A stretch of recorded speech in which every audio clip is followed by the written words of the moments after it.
Barangay Love Stories. Love Stories.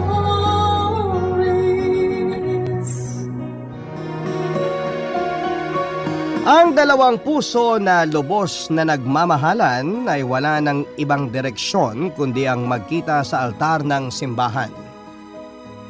Pero habang tumatakbo ang oras, ay may mga pangyayaring hindi inaasahan at ito ang susubok kung gaano katibay ang kanilang pinagsamahan. Ikaw kabarangay, kaya mo bang ituloy ang isang kasal kahit may nagawang mabigat na pagkakamali ang iyong mapapangasawa?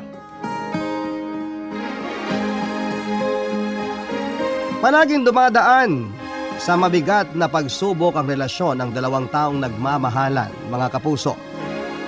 Pagsubok na pwedeng maging dahilan para sila ay tumatag at pwede ring magpasuko sa kanilang relasyon. Kung malalagay ka sa sitwasyong alanganin ay handa ka bang bigyan ng bagong pagkakataon ng taong sumira ng tiwala mo? Dear Papa Dudut, ako nga pala si Leon, 32 years old at sumulat ako sa inyo dahil gusto kong ibahagi ang kwento ng aking matalik na kaibigan na si Jordan. Papa Dudut, magkaibigan na kami mula noong elementary pa lamang at magkapatid ang turingan namin. Hindi na putol ang pagkakaibigan namin kahit lumipat na ako ng ibang paaralan. Noong high school ako. Pagka-graduate ng college, naging madalang ang komunikasyon namin sa isa't isa dahil naging abala na rin kami sa aming mga trabaho tapos ay na-transfer pa ako sa Davao. Kaya mas naging preoccupied ako. Kahit madalang ang pag-uusap namin, solid pa rin kaming magkaibigan. Isang araw habang nasa trabaho ay nakatanggap ako ng tawag mula kay Jordan. Tuwang-tuwa ito at halos hindi ko na maintindihan kung bakit niya ako pinababalik ng Maynila. Yun pala ay ikakasal na ang best friend ko. Ikakasal siya kay Vern, ang babaeng sa kwentuhan ko pa lamang nakikilala. Pero alam kong siya na ang the one ni Jordan. Nagulat ako pero at the same time ay masayang-masaya para sa kanya dahil sa wakas ay natagpuan ni Jordan ang babaeng nagpatino sa kanya sa katauhan ni Vern. Hindi ko na mabilang ang mga pinakilala sa akin ni Jordan pero kay Vern lamang siya tumagal ng ilang taon. At si Vern ang tumapos sa pagiging babaero ng tropa ko, Papa Dudut. Sa kwento ni Jordan, isang anghel sa lupa ang pagkakadescribe niya kay Vern. Pero hindi ko pa ito nakikita kahit sa picture man lang kasi nag-deactivate ng social media si Jordan. Marami kasi siyang babae na tinaguan kaya nasanay na siyang wala ng social media. Ganon din naman ako, Papa Dudut. Hindi ako mahilig mag-upload o tumingin-tingin sa social media ng mga tao. Busy ako masyado sa trabaho kaya alam ko na pag tumawag si Jordan ay mahalagang ibabalita nito sa akin. Papa Dudut, ilang araw bago ikasal si Jordan ay lumuwas na ako ng Maynila. Kinita ko si Jordan at ang mga tropa isang gabi bago ang kasalan. Bakas na bakas sa mukha ni Jordan ang kasiyahan.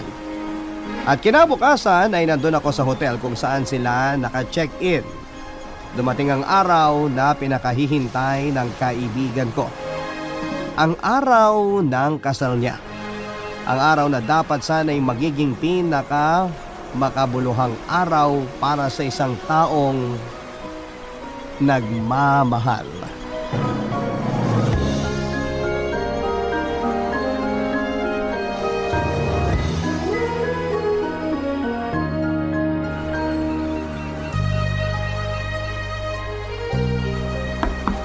Pare! Jordan! Tulog pa rin nata siya. Anong oras na oh? Kasal niya na mamaya. Jordan! Oh, bukas naman pala. Bakit di nakalak tong pinto ng kwarto niya? Ay, makapasok na nga.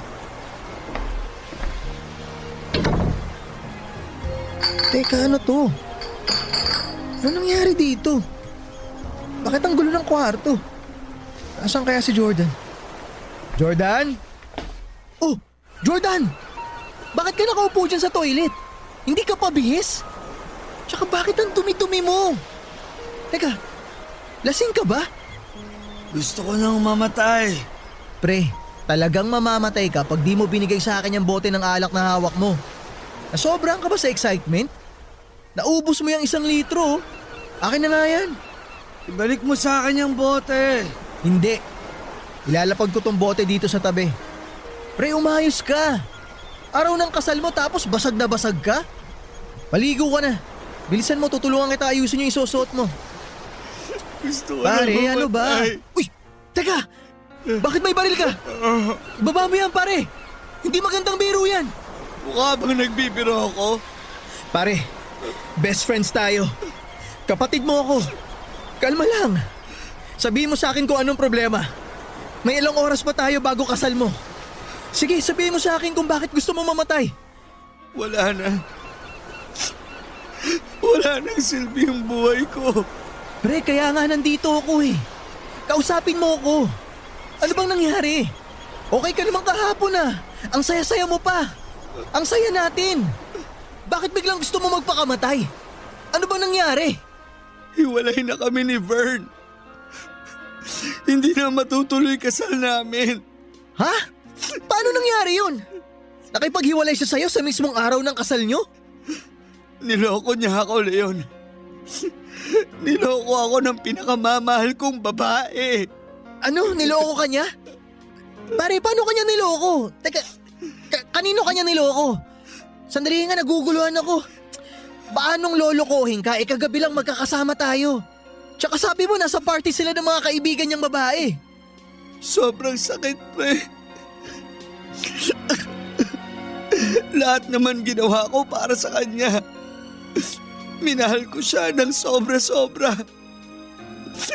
Tapos ngayon, iiwan niya ako ilang oras bago kami ikasal? Ang sakit. Ayoko nang mabuhay. Pare! Napakasakit ng ginawa niya sa akin, Leon. Si Vern ang buhay ko. Umikot ang mundo ko dahil sa kanya. Hindi ko kayang mawala siya. Hindi ko kaya. Oo, masakit ang ginawa niya sa'yo. Pero pare, hindi totoo na hindi mo kayang mabuhay nang wala siya. Kasi nung wala pa siya sa buhay mo, nakaya mo naman eh. Naging masaya ka naman. Pare, sa totoo lang, iniwan din ako ng girlfriend ko. Nito lang din. Dapat nga kasama ko siya ngayon sa kasal mo eh. Ipapakilala ko sana siya sa'yo. Kaso, iniwan niya ako bago pa dumating tong araw na to. Pero tingnan mo pare, nandito ako ngayon kasama mo. Hindi naman katapusan ng mundo para sa akin. Hindi mo ako maintindihan. Wala ka kasi sa lugar ko. Wala nga ako sa lugar mo, pero nandito ako para sa'yo. Bumalik ako ng Maynila dahil gusto kong makasama ang best friend ko sa pinakamasayang araw sana ng buhay niya. At kung dahil sa nangyari magiging pinakamalungkot na araw to ng buhay mo, nandito pa rin ako. Tsaka sigurado ako na aalalayan ka rin ng pamilya mo. Jordan, sa totoo lang, hindi ko alam kung ano ang dapat kong sabihin para gumaan ang pakiramdam mo eh. Pero pare, handa akong makinig. Kailangan mo lang ilabas yung nararamdaman mo. Sabihin mo sa akin lahat. Pero, mabuti pa. Ibaba mo muna yung hawak mong baril. Pare, tinan mo. Ha? Kukunin ko tong bote dito sa tabi. Tinan mo. Oh, shashot ako. Shashot ako para sa'yo. Yan naman ang gusto ko sa best friend ko. Sige, shot ka lang. Ikikwento ko sa'yo lahat ng nangyari. Papa Dudut, kahit na matagal ko nang kilala si Jordan ay doon ko lang siya nakita na umiyak at sobrang nalungkot dahil sa isang babae na umabot pa sa puntong gusto niyang magpatiwakal. Sa aming dalawa ay masasabi ko na kahit minsan ay hindi ko siya nakitang umiyak dahil hindi siya yung tipo na nagpapakita ng emosyon sa iba. Tahimik na tao si Jordan kahit sa harap ng ibang tropa. Ako lang ang nakakaalam kung gaano siya kakulit at malamang ay ganon din siya kay Vern. Papa Dudut, ikikwento ko ang lahat ng sinabi sa akin ni Jordan noong araw na yon. Yung mga salita niya na hindi ko malilimutan. Sinimulan niya ang kwento noong bumiyahe sila sa malayo ni Vern para romantic daw ang mood at ang setting. Kailangan ni Jordan ang biyahe na yon dahil yon ang hudyat ng kanyang proposal para kay Vern.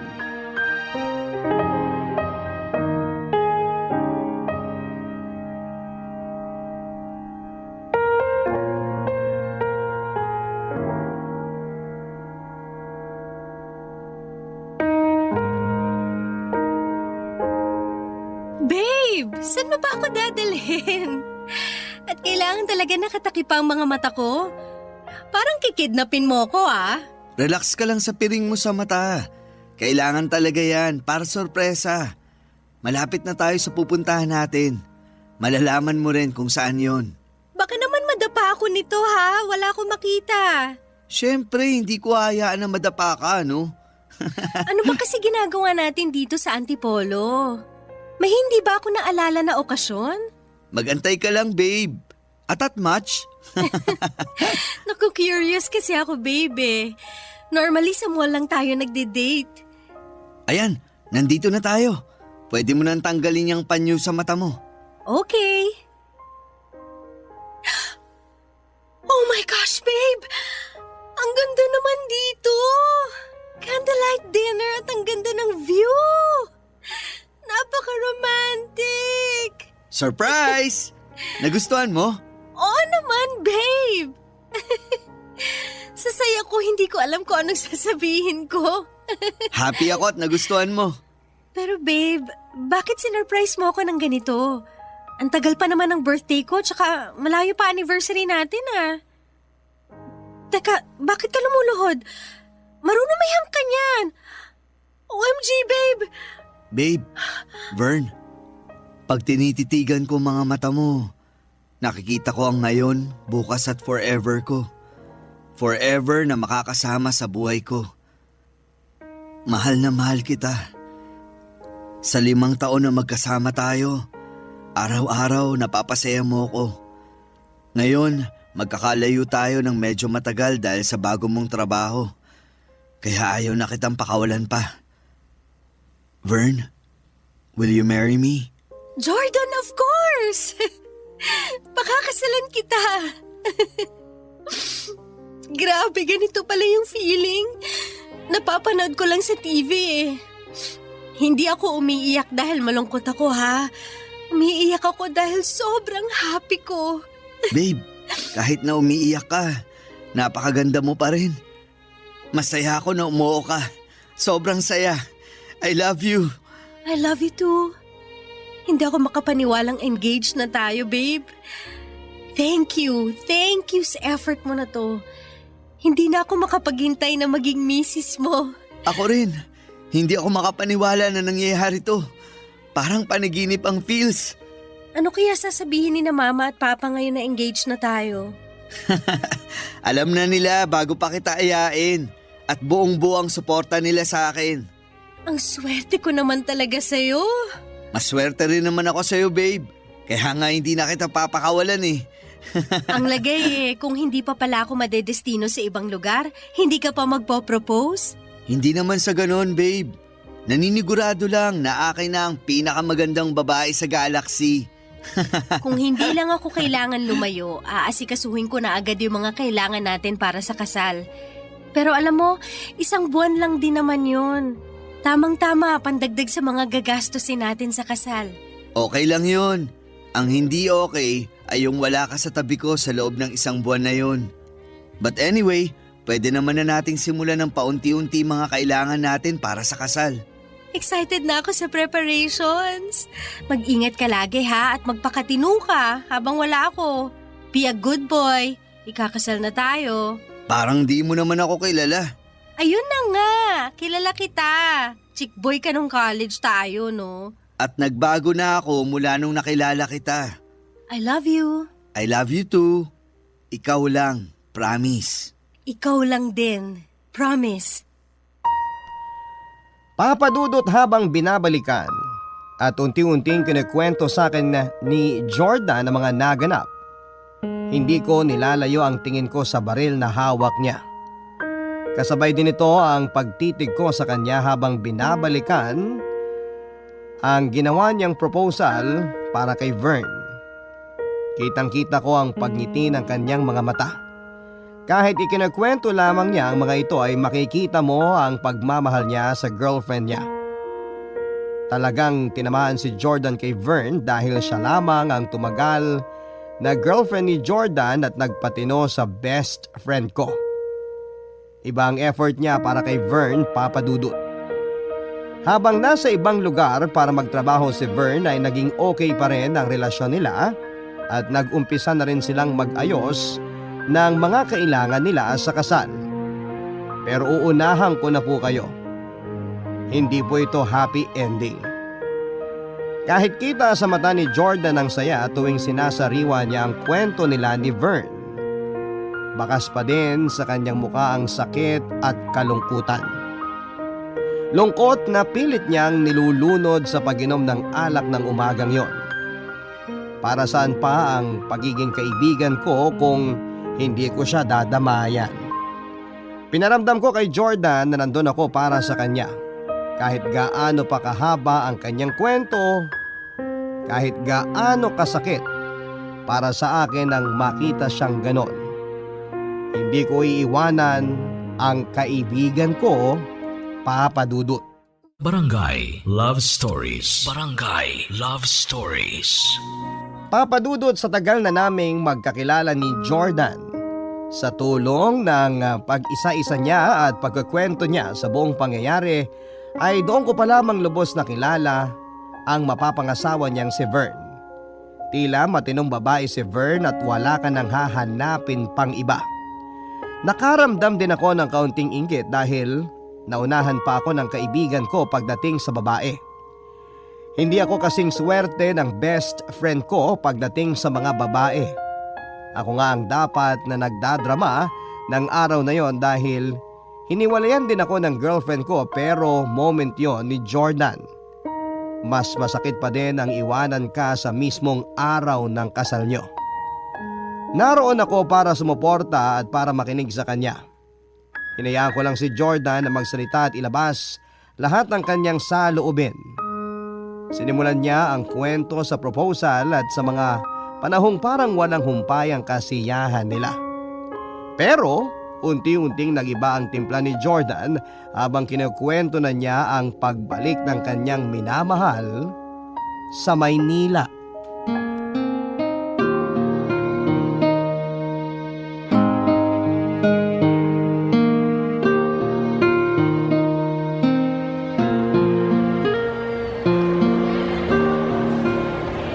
Babe, miss na miss kita.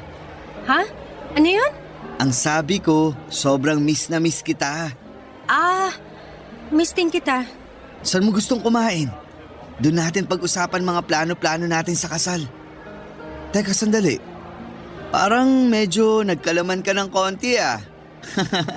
Konti lang naman. For sure, kasya pa din wedding gown mo sa'yo. Ano kayang motive natin? Di ba dapat sa kulay tayo nagsisimula? Pink, favorite mo yun, di ba? Vern? Babe? Ha? Ano uli yung sinabi mo? Kanina ka pa busy kaka-cellphone. May kachat ka ba? Wala. Nagsisearch lang ako ng magandang kulay. Blue na lang. Blue? Ha? Eh di ba pink paborito mong kulay? Teka nga, bakit ba mas marunong ka pa sa akin? Blue na nga, di ba? Oh, relax. Eh tingnan mo kasi mga gamit mo. Pink cellphone, pink shirt, pink bag. Tapos biglang blue gusto mo? Hindi na ba ako pwede magbago ng gusto? Kung ano yung sa tingin mo gusto ko, dapat yun na yun? Okay, sorry na. Sige, blue tayo. Okay din naman yun. Malamig sa mata. Babe, punta muna tayo dun sa paborito mong resto. Yung may malalaking serving ng chicken. Na-miss kong kumain dun eh. Ayoko doon. Gusto kong kumain ng Japanese food ngayon. Ramen, ganon. Di ba allergic ka sa seafood? Ayan ka na naman. May dala akong gamot. Gusto kong kumain ng ramen, tapos. Alam mo babe, parang kakaiba ka ngayon. Paanong kakaiba? Ano na naman ba yung napansin mo, Jordan? Nagkaroon lang ako ng mga bagong trip kakaiba kaagad. Hindi pa pwedeng may mga bago lang ako nagustuhan? Ang lagay hindi na ako pwede mag-improve, ganon?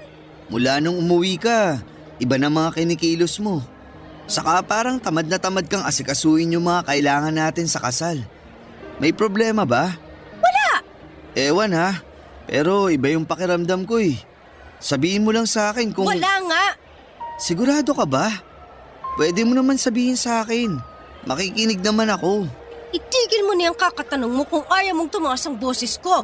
Wala, okay? Okay. Nag-worry lang kasi ako sa'yo. Jordan, naiirita na ako sa'yo Ang dali mo namang mairita. Hindi na nga ako magtatanong. Halika na, doon tayo sa Japanese resto na yun. Nawala na ako ng ganang kumain. Pwede bang umuwi na lang tayo? Ano? Alam mo, sa tagal ng pagsasama natin, lately napapansin ko na parang may something na off sa'yo. Tulad na lang nito.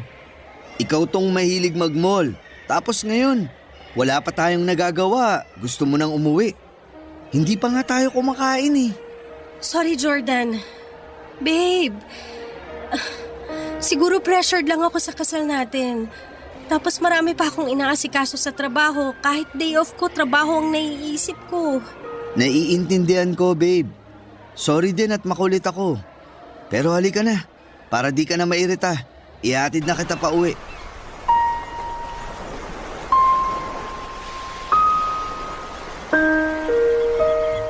Papa Dudut, sinabi sa akin ni Jordan na iniintindi na lamang niya ang mga kakaibang kinikilos ni Vern ng mga panahong yon. Pumasok din sa isipan ni Jordan na baka may iba na ang fiancé niya dahil sa madalas itong may ka-chat at kinakausap sa cellphone. Pero iba ang pagmamahal ni Jordan kay Vern. Pinagkatiwalaan niya ito ng todo at sa totoo lang ay stressful nga naman at nakaka-pressure ang ikasal. Tapos sasabayan pa ng trabaho. Minsan, may breaking point din naman ang isang tao pag nagkasabay-sabay ang mga intindihin at responsibilidad. Tuloy ang kwento sa akin ni Jordan sa itinatakbo ng relasyon nila ni Vern. Kinuwento niya na medyo nagbalik naman sa pagiging masayahin si Vern. Kahit busy sila sa pag-aasikaso sa kasal ay nagagawa nila ulit ang mga bagay na lagi nilang nagagawa noon. Nanood sila ng sine, nag-discover ng mga kainan at tumambay sa park. Lumalakas din ang loob ko ng araw na yon habang nagkukwento si Jordan. Nagkakaroon ako ng pag-asa na pwede pa nilang maayos ni Vern ang problema na hinaharap nila. Pero binanggit ni Jordan na habang papalapit ang araw ng kasal ay tila lumalayo naman si Vern sa kanya. Takang-taka ang kaibigan ko hanggang sa nag-decide na siyang harapin at alamin ang problema para masagot ang mga katanungan sa isipan niya. Kung bakit biglang nag-iba ang soon-to-be wife niyang si Vern, Papa Dudut.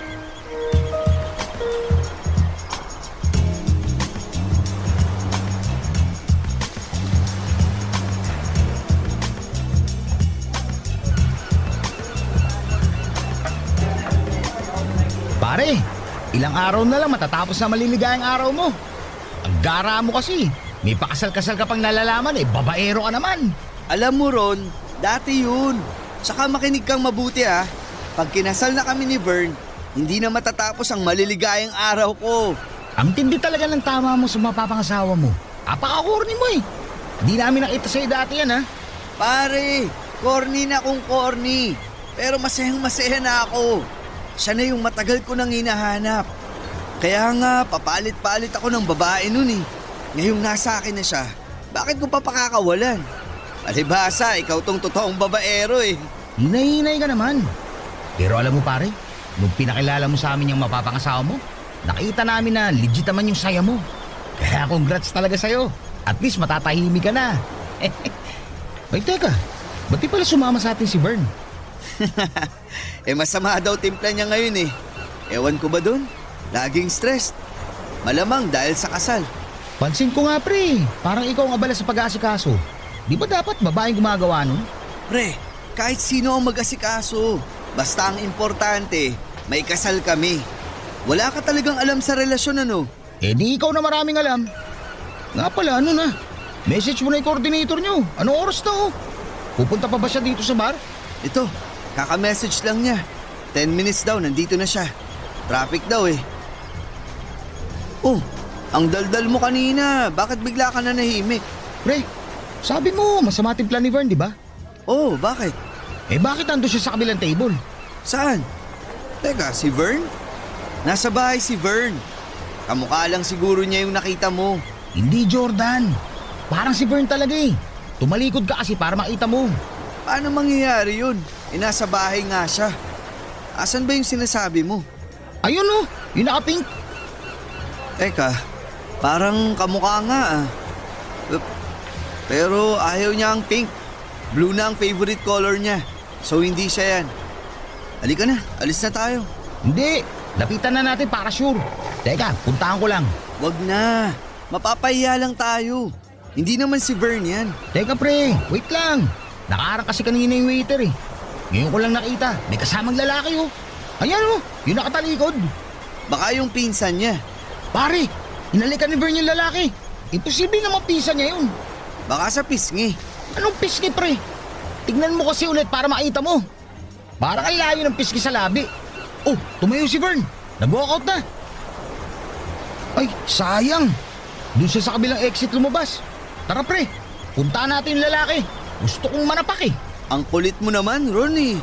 Hindi nga si Vern yun. Nag-message na din yung coordinator. Hindi daw siya makapag-park. Doon na lang tayo mag-usap sa sasakyan. Pero pare, Hindi nga, pre. Okay? Hindi. Kaya tigilan mo na. oo sige, ikaw bahala. Pero sure akong Ang kulit mo naman eh. Hindi nga si Vern yun, okay? Okay, sabi mo eh. Papa Dudut, hindi makapaniwala si Jordan sa kanyang nakita noong oras na kasama niya ang kaibigan naming si Ron sa loob ng bar ng gabing yon. Todo ang pagdinay niya sa sarili niya na si Vern ang nakita nila noon. Pero alam ng kaibigan ko na si Vern nga ang nakita niya. Talagang hulog na ang kaibigan ko kay Vern. Sa takot niyang baka biglang mawala sa kanya si Vern ay hindi na lamang niya hinarap ang katotohanan. Umasa siya na kaya nilang maayos ni Vern anumang problema ang namumuo sa relasyon nila kung meron man. Kagaya ng tropa naming si Ron ay nakaramdam din ako ng galit. Galit kay Vern at galit kay Jordan. Bakit hindi man lang kinumpronta ni Jordan ang girlfriend niya? Nauna ay nagsinungaling sa kanya at pangalawa, may kinitang iba at hinalikan pa. Gumawa na lamang si Jordan ng kwento sa isipan niya. Marahil daw ay inaaliw lang si Vern ang sarili niya at gusto munang makipag-usap sa ibang tao. Niyuyug-yug yung stress para kumalma. Pero kahit sa ang anggulo tignan, may pagkakasalang ginawa si Vern kay Jordan. Naniniwala si Jordan na mahal siya ni Vern at nakagawa lamang ito ng ganong bagay dahil sa pressure kasi nga ay malapit na ang kasal nilang dalawa. Alam kong wala na sa hulog. Barangay Love Stories. Barangay Love Stories. Ilang araw na rin ako nakabalik ng Maynila noong mga panahon na yon, Papa Dudut. At isang araw bago ang kasal ay doon kami nagkita-kita ng tropa para sa huling gabi ng pagiging single ni Jordan. Wala akong nakita sa kanyang kahit na anong bahid ng pagkabahala o lungkot noong time na yon.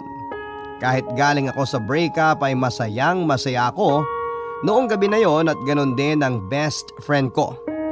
Marahil ay panandalian niyang nalimutan ang mga problema o di kaya namay ang mahalaga na lamang sa kanya ay ang maitali na siya sa babaeng pinakamamahal niya. Hinatid ko si Jordan sa kanyang hotel noong gabing yon. Habang nasa sasakyan kami ay tuloy-tuloy ang aming pagkwekwentuhan tungkol sa nakaraan. Mga alaalang hindi mabubura. Mga alaalang nagpatibay sa aming pagsasama. Nagpaalam na ako kay Jordan at sinabihan ko siya na good luck at nag-congrats na rin ako in advance. Kinabukasan na ang kanyang big day kaya dapat na makapagpahinga na kami that night. Ang hindi ko alam ay magiging mahaba pala ang gabi na yon para sa matalik kong kaibigan na si Jordan Papadudut.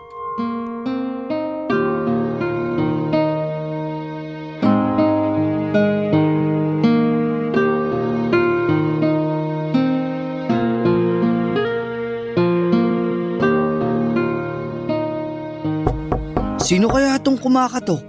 Gabing-gabi na. Bellboy siguro to. Teka lang, ito na. Oh, Vern. Namiss mo na ako, babe. Di ba bawal magkita ang bride at groom the night before ng kasal? Baka mamaya hindi pa matuloy kasal natin, ha? Jordan, Oh, bakit ganyan mukha mo? Umiiyak ka ba? Ano nangyari? Tara, pumasok ka muna dito sa kwarto. may gusto kasi akong sabihin sa'yo. Importante to. Ano ba yun? Mukhang importante nga talaga yan kasi pinuntahan mo pa ako sa hotel room ko. Hindi ko alam kung paano ko sisimulan. Pero, Jordan, Vern, ano ba nangyayari ha? Bakit ka umiiyak? Jordan, matagal ko nang iniisip to at ngayon lang ako nakakuha ng lakas ng loob. Gagawin ko to kasi hindi lang para sa akin, para din to sa'yo. Vern, sabihin mo na kasi kung ano yan. Huwag ka na magpaligoy-ligoy pa. Jordan, ayoko nang ituloy yung kasal natin. I'm sorry. Sorry, Jordan. Anong sabi mo? Huwag na nating ituloy yung kasal. Wala nang kasalan na mangyayari bukas. Ha? Seryoso ka ba? Vern, kung prank to, ilabas mo na yung nagre-record ng video. Hello? Nasaan ba yung camera? Prank ba to? Hindi ako nagbibiro. Hindi to prank. Totoong sinasabi ko. Bakit? Bakit ayaw mo nang matuloy yung kasal natin? Sabihin mo, Vern, bakit? Ayoko maging unfair sa'yo. Ayoko na magpakasal. Jordan, buntis ako. Ano? Teka, di ibig sabihin, magiging tatay na ako? Jordan, buntis ako pero hindi ikaw ang ama. Vern naman, please, huwag ka magbiro ng ganyan. Hindi ako nagbibiro. So, totoo nga. Totoo ngang may iba ka na. At nabuntis ka pa niya. I'm so sorry, Jordan. Hindi naman ako tanga, Vern. Hindi lang ako nagsasalita pero napansin ko na yan mula nung bumalik ka dito sa Maynila. Nag-iba ka na. Pilit kong inintindi. Kahit may nag-I love you sa'yo sa chat, hinayaan ko lang. Nakita din kita sa bar na may kasama. Sabi ko pa sa tropa ko, pinsan mo lang yun. Pero sino nga namang pinsan ang naghahalikan, di ba? Jordan. Matagal ko nang alam, Vern. Pero handa akong tanggapin lahat ng pagkakamali mo. Kahit may iba kang lalaki na kasama sa kama, palalampasin ko yun. Kahit hindi akin yung dinadala mong bata, aakuin ko siya. Kahit kamukha pa siya ng tatay niya, okay lang sa akin. Vern, bubuo tayo ng isang masayang pamilya. Dapat nagagalit ka sa akin. Saktan mo ko. Pagsalitaan mo ako ng masama, murahin mo ako. Bakit tinatanggap mo pa rin ako? Sobrang mahal kita. Kaya kong magbulag-bulagan para sa'yo. Kaya kong magtiis para sa'yo. Jordan, I'm sorry. I'm so sorry. Tana. Ito, yayakapin kita para kumalma ka. Okay na, Vern. Pinapatawad na kita. Tana. Tama na, huwag ka nang mag-sorry. Jordan, ano ba? Tanggalin mo tong pagkakayakap mo sa akin. Nagsusorry ako sa'yo dahil buo na ang desisyon ko. Kailangan kong gawin to dahil hindi ko kaya magpakasal sa'yo na iba ang laman ng puso ko. Vern, paano nangyari yun? Baka nalilito ka lang dahil nabuntis ka niya. Di ba sabi ko naman sa'yo, okay lang sa akin. Bubuo tayo ng pamilya. Tutuparin natin lahat Tama ng... na, Jordan! Please, palihain mo na ako! Parang awa mo na. Huwag mong gawin to. Mahal na mahal kita. Hindi ko kayang mawala ka sa buhay ko. Please. Huwag mo akong iwan. Jordan, maraming salamat sa pagmamahal mo. Pero hindi ko na kayang suklian yan. Vern naman. Sige na, aalis na ako. Sana pagdating ng panahon, mapatawad mo ko at mahanap mo ng tamang tao magmamahal sa'yo ng totoo. Vern, wag, please. Bitawan mo ko, Jordan! Please, wag mong gawin to. Huwag mong gawin sa sarili mo to! Huwag kang umalis. Huwag ka magmakaawa. Hindi ko deserve ang kagaya mo at hindi mo rin deserve ang masaktan ng tulad ko. I'm so sorry. Vern!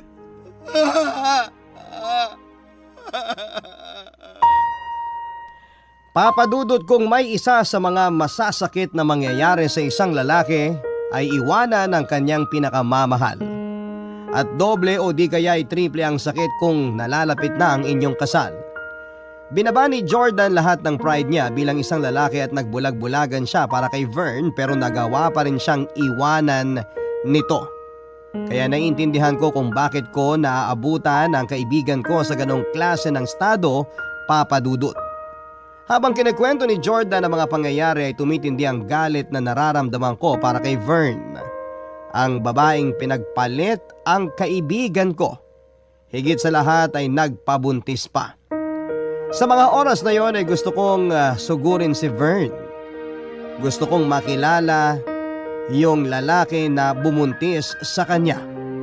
Gusto ko silang saktan parehas dahil sa ginawa niya sa kaibigan ko. Papadudot, hindi ko kayang makita sa ganong kalagayan si Jordan.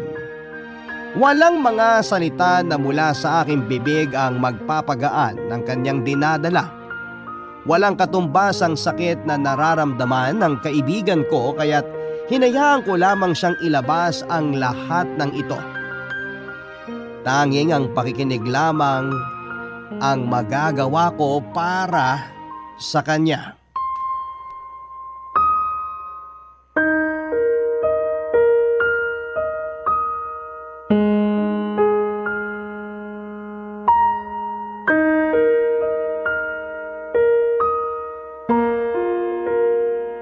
Ayun na nga nangyari. Ang sakit. Dahil yung taong minahal ko ng sobra, nagawa kong lokohin. Tiniis ko yung mga ginawa niya dahil mahal na mahal ko siya. Kahit na ano pang ginawa ko para sa kanya, iniwan pa rin niya ako. Hindi ko alam kung anong masasabi ko sa nagawa ni Vern. Napakasakit talaga maiwan ng minamahal. Lalo na kapag pinagpalit ka sa iba. Naawa ka na ba sa akin ngayon? Masaya ka na ba na ikaw ang pinili ni Vern? Sa bagay kayo.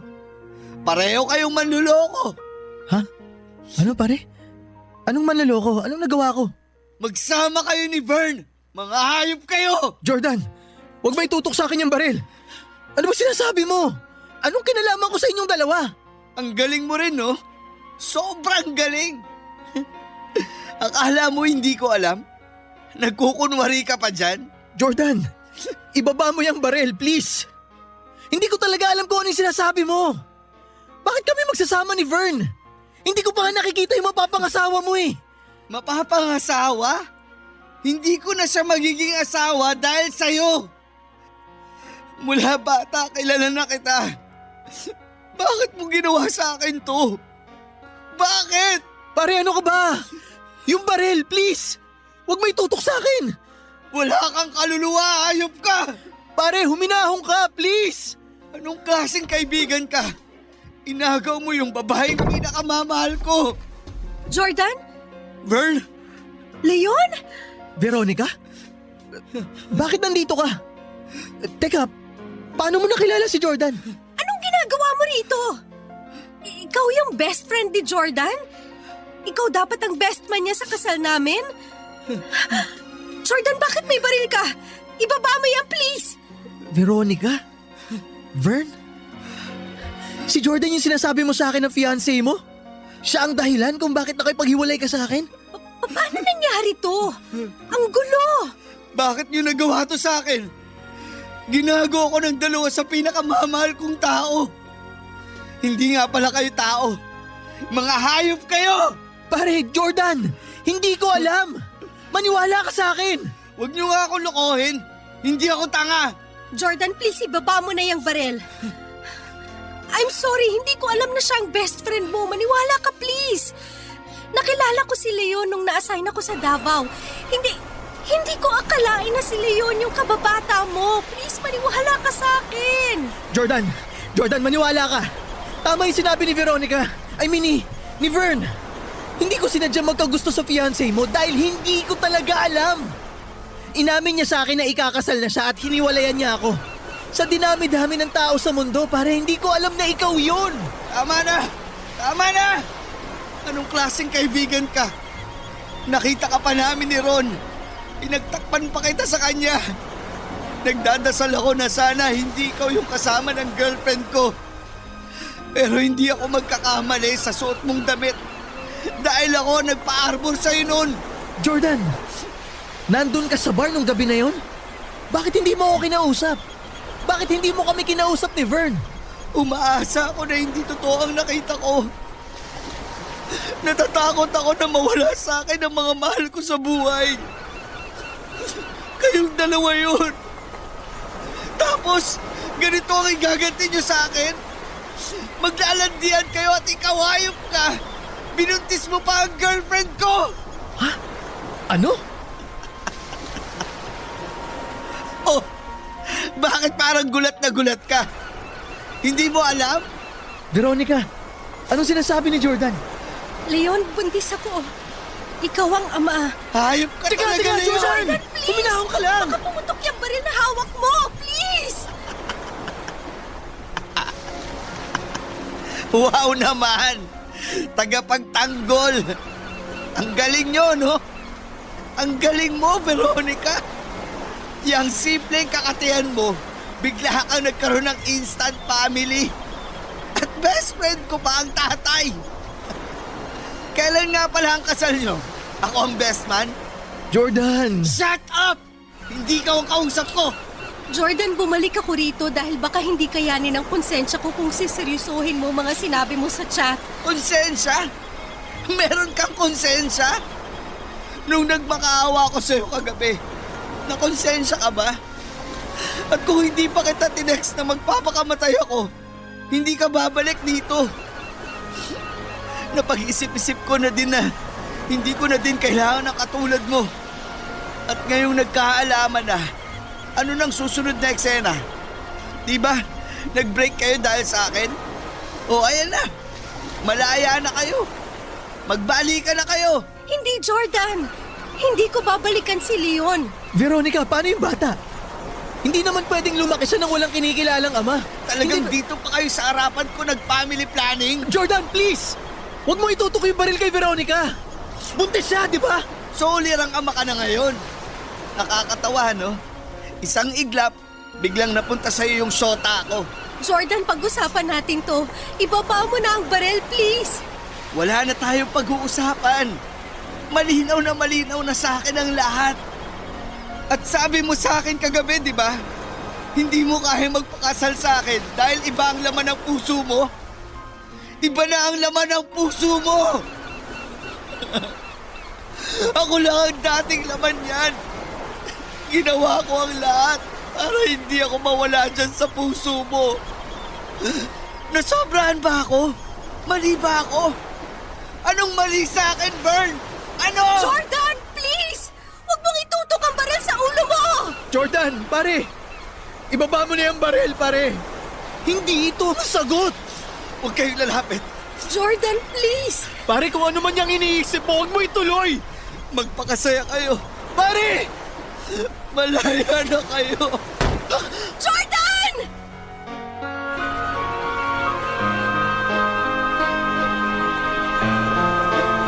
Papadudot yung unang putok ng baril ay nagmistulang warning shot. Hindi tinuloy ni Jordan na patamaan ang kanyang sarili. Nabasa ko yung ginawa niyang yon na baka ayaw pa talaga niyang tapusin ang buhay niya at desperado siyang humingi ng saklolo kahit na hindi nagsasabi na pigilan namin ni Vern ang balak niyang pagpapatiwakal. Binasa ko ang mga sumunod na galaw ni Jordan at nagsumamo na si Vern matapos ang warning shot na yon. Dala na rin ang matinding nerbiyos. Papadudod sa unang pagkakataon na bumungad sa akin, mabilis kong sinubukang agawin ang hawak niyang baril. Mukhang kinulang ako sa pagtansya ng sitwasyon dahil nakaporma pa si Jordan noon. Ayaw niyang bitawan ng baril kaya nauwi kaming dalawa sa agawan. Desidido ako maagaw ang baril kay Jordan. Alam ko kasi na yun na lamang ang paraan para hindi niya ituloy ang pagpapatiwakal na balak niyang gawin. At para masiguro ko rin na hindi kami mapahamak ni Vern kalaunan. Sa agawan ng baril na naganap sa pagitan namin ni Jordan ay aksidenteng pumutok ito o papadudot. Nagulat ako. Kinabahan ako para sa buhay ko at noong mahimasmasan ay naramdaman ko na hindi ako ang tinamaan. Akala ko nga si Jordan ang nabaril noon kasi hindi nabura ang pagkagulat sa mukha niya. Tapos may narinig ako na ingay, tila tunog ng taong bumagsak. Nagulat na lamang kaming dalawa ni Jordan at si Vern pala ang tinamaan. Nagmadali kami ni Jordan na itinakbo si Vern sa ospital. Pagdating doon ay ako na lang mag-isa ang pumasok sa loob at si Jordan hindi na ako sinamahan. Sa nerbiyos ko at pagkaaligaga ay hindi ko na malayan na hindi ko na pala kasama si Jordan. Yun ang huling beses na nakita ko siya, papadudot. Mula noon ay wala na akong naging balita sa kanya. Ang naging magandang kinalabasan sa kabila noon ay daplis lang ang naging tama ng bala kay Vern.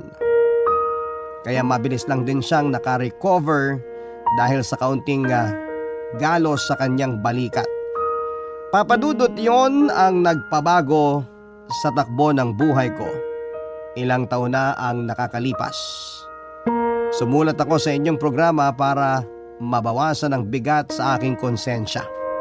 Hindi ko lubos na maisip na ako pala ang tinutukoy na lalaking naging dahilan sa pangangaliwala ni Vern kay Jordan.